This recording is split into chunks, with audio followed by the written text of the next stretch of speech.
Bismillahirrahmanirrahim. Assalamualaikum warahmatullahi wabarakatuh. Di sini kami akan melanjutkan penjelasan Nazm Imriti bab Ma'rifat wan Nakirah bagian yang kedua. Selamat belajar dan semoga bermanfaat. Tsani ma'arifu syahir bil alam ka Ja'farin wa Makkati wa kal haram wa ummi Amrin wa Abi Sa'idi wa nahwika fi dzulmi wa rasyidi. Bahwasanya isim ma'rifat yang kedua adalah al-alam, yaitu isim alam, seperti contoh Ja'farun, Makkah, Haramun, Ummu Amrin, Abi Sa'idin, Kafu Zulmin, Ar-Rasyidu. Jadi yang dinamakan isim alam ialah isim yang menunjukkan makna muayyan yang diletakkan atas sesuatu yang tanpa adanya korina, seperti nama orang dan lainnya. Jadi al-alam ini lebih mudahnya dikenal dengan sebuah nama.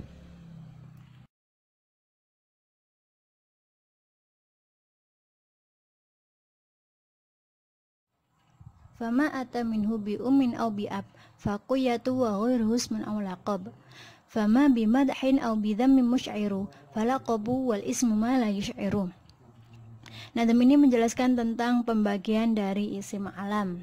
Isim alam yang didahului lafadz umun ataupun apun itu dinamakan alam kunyah.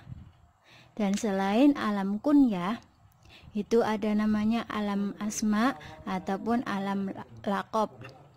Sedangkan alam yang menunjukkan arti memuji atau mencela itu dinamakan alam laqab.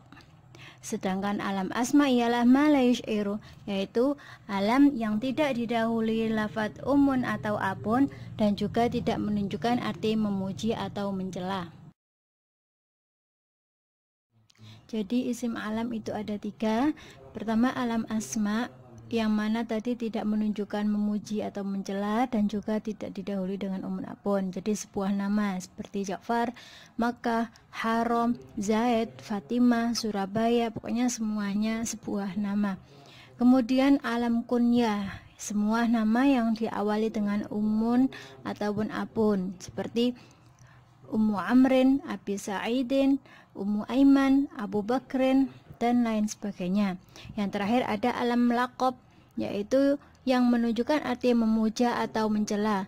Ar-Rasyidu, Kafu Zulmi, Zainul Abidina, Anfun Naqati. Jadi alam laqab ini seperti sebuah julukan, jadi nama julukan. Baik itu julukannya itu baik atau bagus, atau julukan yang jelek. Bagaimana jika alam tersebut berkumpul? Maka jika alam asma berkumpul dengan alam laqab, maka alam laqab wajib diakhirkan. Seperti contoh, Ja'a Zaitun Zainul Abidin, yang mana Zaitun adalah alam asma, Zainul Abidin adalah alam laqab. Dan i'rabnya alam laqab itu mengikuti i'rabnya alam asma. Thalithuha isyaratun kadza wa dhi. Nazm ini menjelaskan tentang isim ma'rifat yang ketiga, yaitu isim isyarah, seperti contoh dha dan dhi.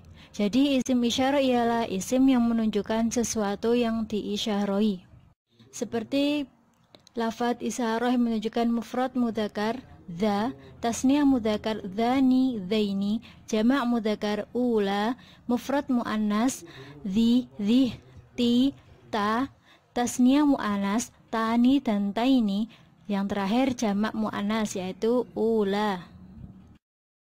Jadi lafadz dha sampai ula yang terakhir itu adalah lafadz-lafadz dari isim isyarah. Sedangkan dalam contoh dha Muhammadun dan dhi Fatimatu, lafadz dha dan dhi adalah isim isyarah, sedangkan Muhammadun dan Fatimah adalah musyar ilaih. Sedangkan yang dinamakan musyar ilaih ialah isim yang diisyarahi, yaitu ada 3. Yang pertama menunjukkan arti dekat, yang mana isim isyarahnya tanpa menambahkan kaf ataupun lam. Seperti contoh dzarrajulu, dzaini rajulaini, dzi hindun dan lain sebagainya. Yang kedua menunjukkan arti sedang, yaitu isim isyarahnya dengan menambahkan kaf. Seperti pada lafadz dzakar rajulu, dzakumar rajulani, dzakum ar-rijalu. Yang terakhir menunjukkan arti jauh, yaitu isim isyarahnya harus ditambahkan lam dan kaf, seperti pada lafadz dzalika rajulu, dzalikumar rajulani, dzalikum ar-rijalu. Jadi isim isyarah itu harus menyesuaikan musyar ilaihnya, baik dalam mufrad, tasniyah dan jamak, serta mudzakkar dan muannasnya. Sedangkan hak yang biasanya terdapat dalam isim isyarah itu namanya hak tanbih, seperti pada lafadz hadza atau hadhihi.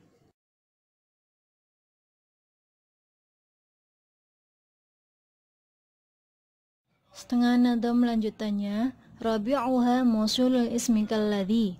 Adapun isim ma'rifat yang keempat ialah isim mausul, seperti contoh alladzi. Jadi isim mausul ialah isim yang menunjukkan arti muayyan yang membutuhkan silah dan aid. Adapun silah ialah jumlah yang jatuh setelah isim mausul, sedangkan aid dhamir yang kembali pada isim mausul. Seperti contoh jaa zaidun alladzi qama, ay qama huwa.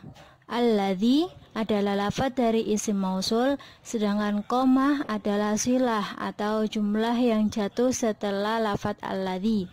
Sedangkan huwa itu adalah dhamir tersimpan yang disebut aid atau dhamir yang kembali pada isim mausul alladzi dalam contoh tersebut.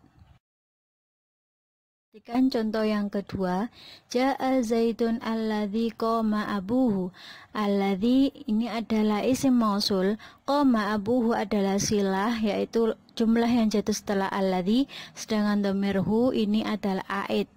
Jadi hu di sini adalah dhamir yang kembali kepada isim mausul.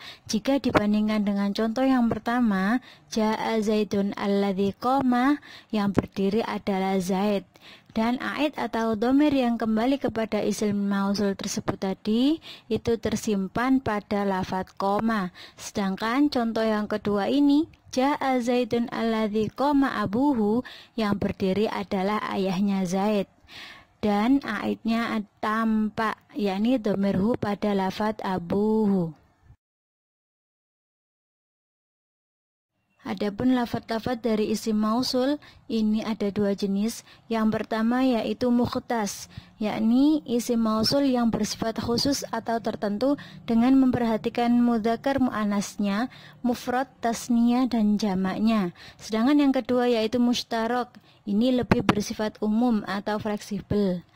Adapun lafadz-lafadz dari isim mausul mukhtas ada alladzi, alladzani, alladzaini, alladzina, allati, allatani, allataini, allati, allawati, allai, dan al-ula. Ini bisa dilihat dalam tabel mana yang digunakan mufrad, tasniyah, jamak ataupun mudzakkar dan muannasnya beserta mahal-mahalnya. Adapun lafadz-lafadz dari isim mausul mustarak itu ada man, ma, al, dza, ai, dan dzu. Yang membedakan adalah penggunaan untuk makhluk yang berakal atau yang tidak berakal. Misuha mu'arufun biharfi al kama taqulu fi mahalinil mahal.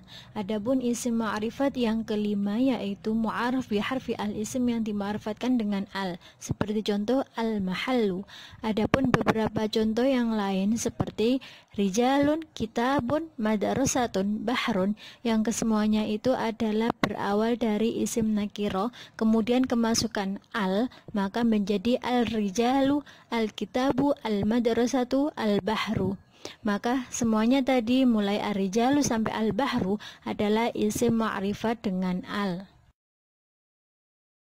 Sadisuha maka namin mudhafi liwahidin min hadhil asnafi ka qaulika bani wa banu zaidin wa banu dhi wa bnul ladzi darabtuhu wa bnul madi.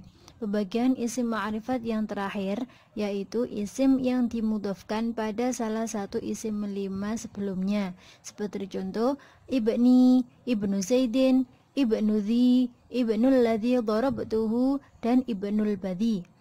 Seperti contoh tadi ibni yaitu isim yang dimudhofkan pada domir yaitu ya mutakalim, ibnun dan ya. Kemudian ibnu Zaidin dimudhofkan pada isim alam yaitu lafadz Zaid. Ibnu Dhi mudhaf pada isim isyarah yaitu Dhi. Kemudian ibnul ladzi darabtuhu yaitu isim yang dimudhafkan pada isim mausul alladzi. Terakhir ibnul badhi yaitu isim yang dimudhafkan pada isim yang dima'rifatkan dengan al yaitu al-badhi. Adapun penerapan contoh isim ma'rifat yang keenam ini yaitu tadi isim yang dimudhafkan pada salah satu isim 5 sebelumnya.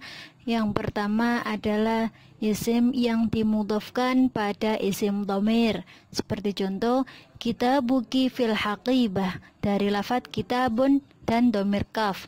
Yang kedua mudhaf pada isim alam.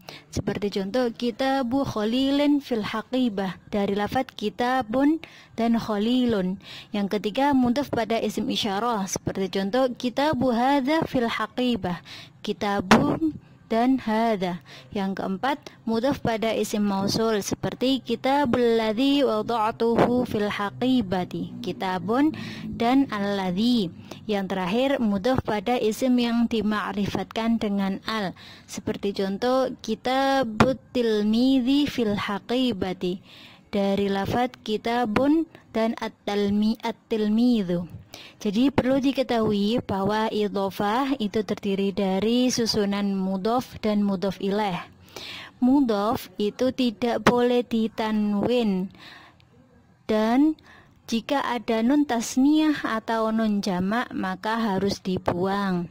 Sedangkan untuk mudhof ilaih itu selamanya wajib dibaca jer atau bermahalkan jer.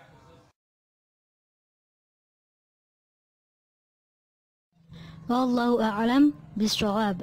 Syukran ala ihtimamikum.